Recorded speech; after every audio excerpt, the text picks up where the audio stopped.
What's up, guys? So in this video, I'm just going to talk to you about what you can do to become an OT without having to go to OT school. And so I think this is really for anyone who just doesn't want to go to OT school, or anyone who may have just started OT school, maybe they didn't have the grades to get through it, or maybe it's just someone who didn't pass the NBC OT exam. So the first way to be an OT without going to OT school is going to be ergonomics. And I know a lot of people aren't interested in ergonomics. For me personally, I just enjoy the field of ergonomics. I like to be able to do assessments by just kind of looking at how somebody works in like their office setting, or maybe they work like in an industrial setting. And it's just really fulfilling to be able to make accommodations or provide adaptive needs, adapt their environment to make it more safe for them.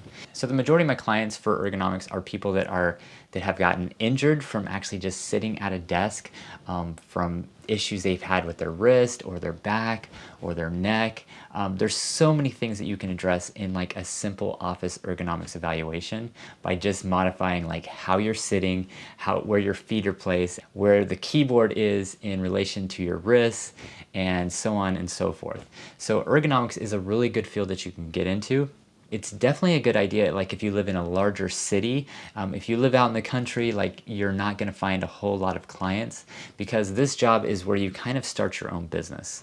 So ergonomics is one setting that you can get in that's just going to be a really good career for you if you don't want to do the full OT path. And the thing is, for certification, there are not any mandatory certifications. You can just start doing office ergonomics and start selling yourself. I would recommend that you get certified and take a course. I actually have a course on ergonomics that you can check out in the link in the description below. Okay, so next up is driver rehab. Driver rehab is another field like ergonomics where you don't have to be certified.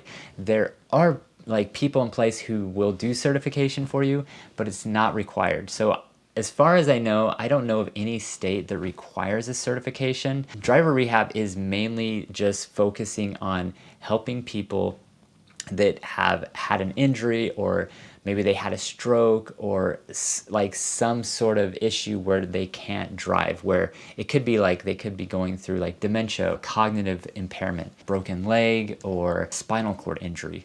And what these driver rehab specialists do is they actually modify and adapt the environment to make so that driving is safe. They may adapt the steering wheel for someone that can just drive with one hand, or you may not just be a driver rehab specialist that doesn't do any adaptive equipment at all, and you're mainly focusing on people with cognitive decline and trying to see if these people are still fit to be able to drive.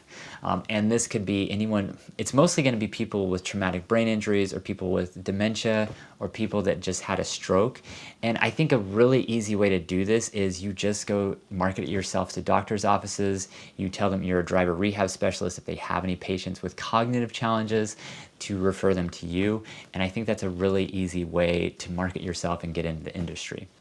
So driver rehab, you don't have to be an OT to do this, and it's not a real lucrative side hustle because there aren't like a ton of people searching for it. And another thing is, driver rehab is like so important right now. There are so many older drivers on the road. There's so many people getting in accidents, and I think it's like a really good career just to be like helpful for this huge population.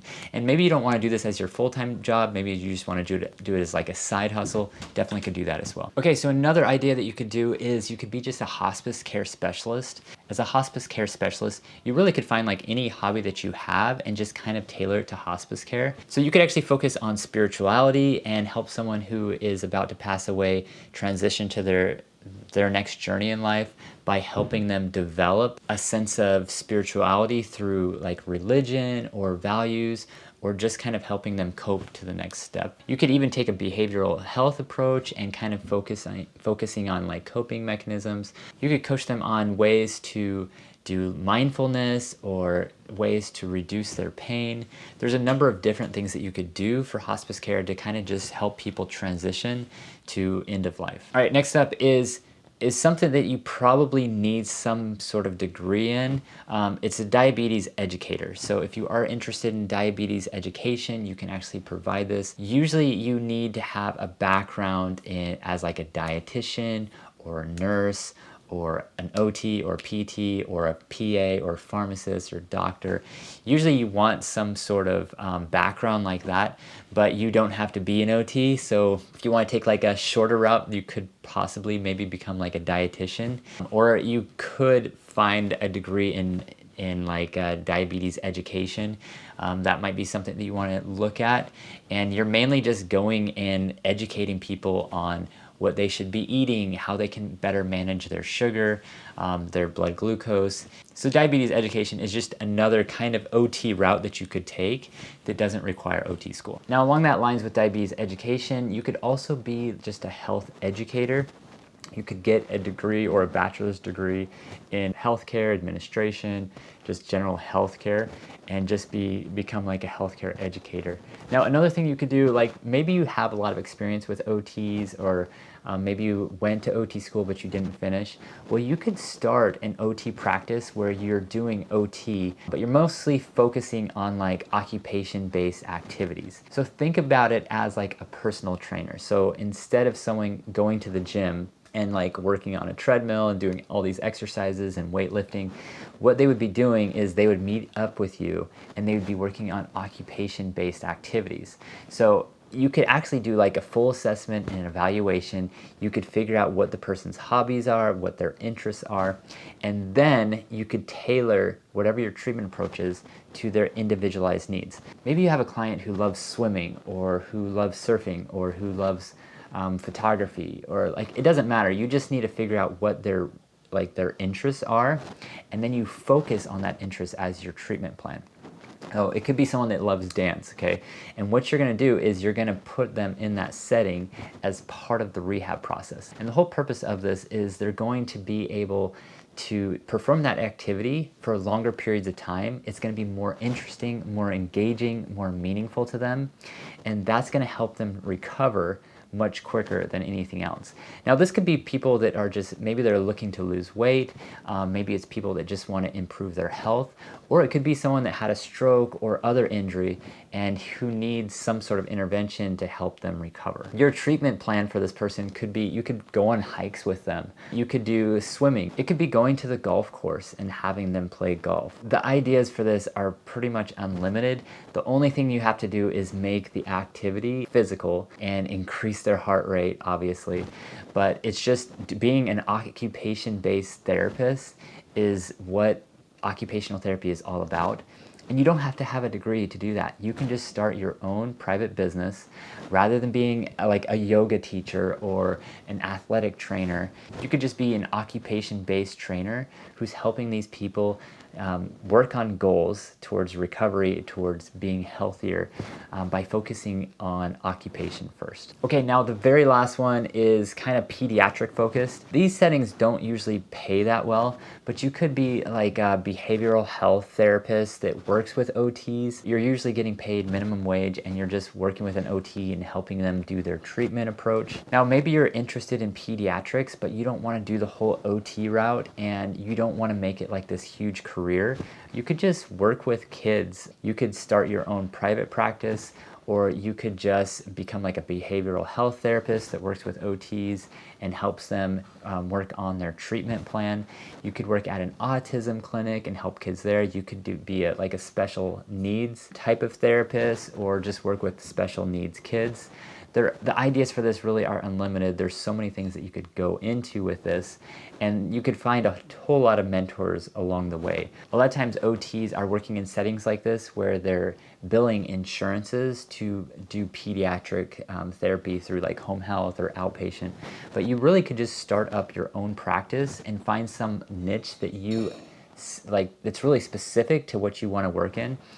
You could actually take a range of courses related to pediatrics, just get a quick certification, and then focus on that as your primary practice. I think a course would really help you to be able to target on what you want to work in, and then you could just provide this treatment as a cash paid service that you do for clients with autism, or you could say you're like a certified instructor on helping kids with autism or something like that, and just get like a certification from a course that would help you to have that skill.